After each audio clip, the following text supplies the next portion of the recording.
আমি বলছিলাম যে আরে ভিডিও না করলে তো আপনার মতো ডাইনিকে দেশের মানুষ চিনতে পারতো না। এর অভাবটা সে টের পাচ্ছে যে আমার তো আপন মা নাই। এই আপন মা না থাকার যে অভাবটা, এটা যখন সে টের পাচ্ছে তখন থেকেই সে তার মায়ের কবরে গিয়ে কিন্তু কান্না করে। প্রতিনিয়ত সে সময় পেলেই মায়ের কবরের সামনে যায়। তো ওই দিন কে বা কাহারা আসলে এই ভিডিওটা ধারণ করে, ওর কান্নার ভিডিওটা যখন ধারণ করে সোশ্যাল মিডিয়াতে দেয়, তখন এটা ব্যাপক সাড়া পড়ে। ওর কান্নাটা আসলে মানুষের ভিতরে মানে কি বলবো জাগায় তোলে যে আসলে একটা সৎ মা কিভাবে এই বাচ্চাটার সাথে এমন করতে পারে। তো সৎ মাটা আসলে ওর ঘরেও একটা বাচ্চা আছে, মেয়ে বাচ্চা। আমি যখন প্রথম ওখানে যাই, গিয়ে ওনাকে প্রথম প্রশ্নটাই আমি করেছিলাম যে আপনি মারা গেলে আপনার এই মেয়েরও তো কেউ না কেউ সৎ মা হয়ে আসবে, তখন এই বাচ্চাটাকে যদি মারে আপনি কি করবেন?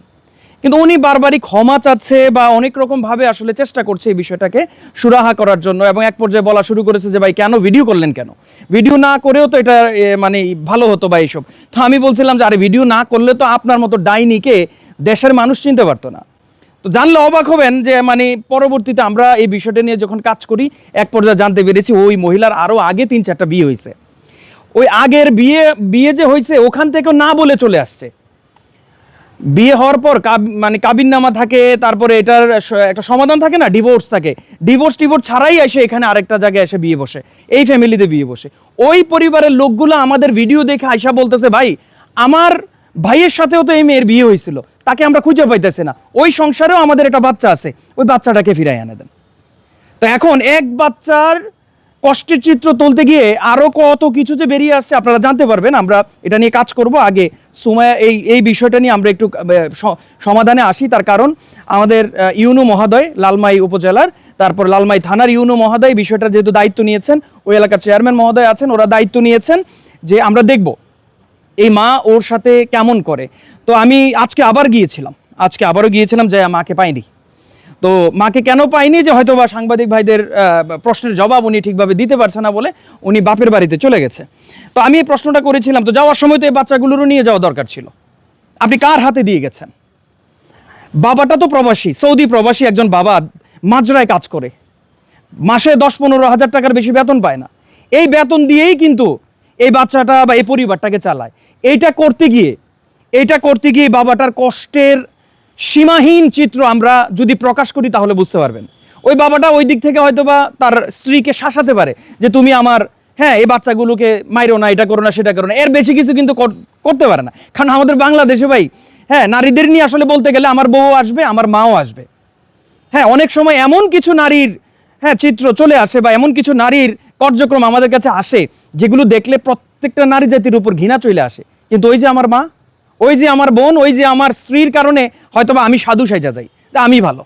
কিন্তু আমাদের সমাজে এই ধরনের নিকৃষ্ট মানের মহিলা, নিকৃষ্ট মানের কাজ সমগ্র জায়গায় আপনি চেষ্টা করলে, আপনার এই ক্যামেরা নিয়ে গেলে আপনি অহরহ পাবেন। কিন্তু ভাইরাল হয় না বলে আমরা তাদের কাছে যাই না এবং তাদের খবরও নেই না। কারণ আমরা খবর পেলে না তাদের কাছে যেতাম। তো অনেকেই হয়তোবা এখন বলছেন যে আপনারা ভাইরাল হওয়ার পরে ওর কাছে যাচ্ছেন, ওর খবর নিচ্ছেন, ঢাকা থেকে সাংবাদিকরা আসছে, এটা আসছে, সেটা আসছে। আসলে খবরটা তো আমার কানে আসতে হবে। আপনি ঘরে কি দিয়ে খান এটা তো আমি জানি না, কিন্তু যখন আপনি এটাকে লাইভ করে দেখাবেন যে আমি আজকে কেসকি মাছের ভর্তা রাঁধছি, তখনই না আমরা জানতে পারবো যে কেসকি মাছ আসলে কিভাবে রাঁধে। তো এটাই হলো আসল ব্যাপার। আসলে এর চেয়ে বড় দুঃখজনক ঘটনা বাংলাদেশের জমিনে আমি মনে করি আর হতে পারে না। মোহনারা, সুমাইয়ারা, এই সমস্ত সামিয়ারা তারা বাংলাদেশে মানে কি বলবো অহরহ আছে এবং তাদেরকে আমাদেরকে উদ্ধার করতে হবে ভাই।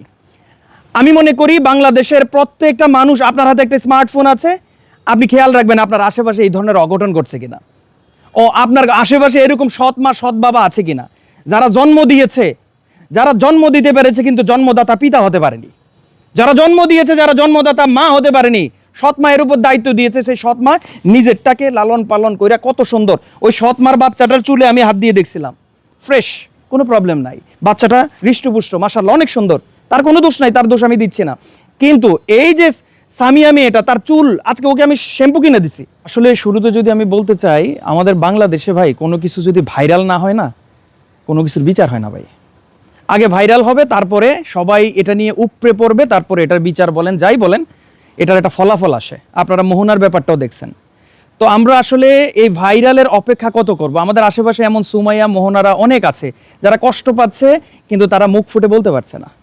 তো যাই হোক, এখন এই সুমাইয়ার যে বিষয়টা, এই বিষয়টা যখন সুমাইয়া কিন্তু ওই দিন কাঁদেনি, ও যখন থেকে ও বুঝতে পারছে মায়ের